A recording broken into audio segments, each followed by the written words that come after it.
Hi friends, మీకు ఈ video నచ్చితే లైక్ చేయండి, సబ్స్క్రైబ్ చేయండి. మనోజ్ని బాలు ఇంటికి తీసుకొని వస్తూ ఉంటాడు. అది చూడగానే అక్కడున్న ప్రభావతి, ఇంట్లో ఉన్న వాళ్ళందరూ ఒక్కసారిగా షాక్ అయిపోతూ ఉంటారు. ప్రభావతి మనోజ్ దగ్గరికి వెళ్ళి, ఏంట్రా ఆ పిచ్చి చూపులు, అలా చూస్తున్నావు, తూలుతున్నావు, తాగావా ఏంటి అని చెప్పేసి అడుగుతుంది.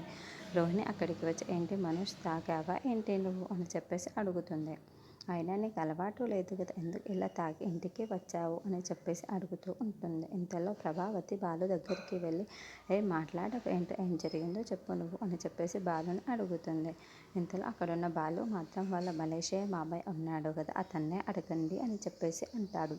ఆ మాటలు వినగానే అక్కడున్న రోహిణి వాళ్ళ మామయ్య మాత్రం, అంత తాగను అన్నా సరే, మనోజ్కి అలవాట్లేదు అన్నా సరే, ఈ బాలునే తాగించాడు అని చెప్పేసి బాలు మీద తోసేస్తాడు. ఆ మాటలు వినగానే అక్కడున్న బాలు ఇంట్లో ఉన్న వాళ్ళందరూ ఒక్కసారిగా షాక్ అయిపోతారు.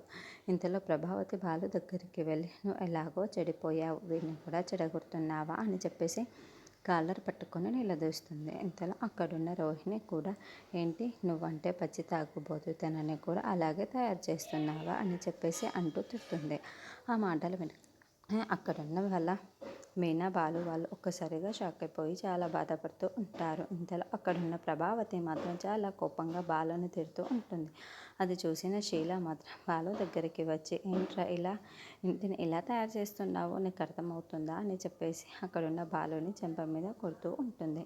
అది చూసి అక్కడున్న బాలు మీనా వాళ్ళు ఒక్కసారిగా షాక్ అయిపోతూ ఉంటారు. ఇంతలో అక్కడున్న రోహిణి మాత్రం, ఇలాంటి వాళ్ళని కొట్టినా తిట్టినా ఏమాత్రం సిగ్గు రాదు అని చెప్పేసి బాలు వైపుకి చూసి మాట్లాడుతూ ఉంటుంది.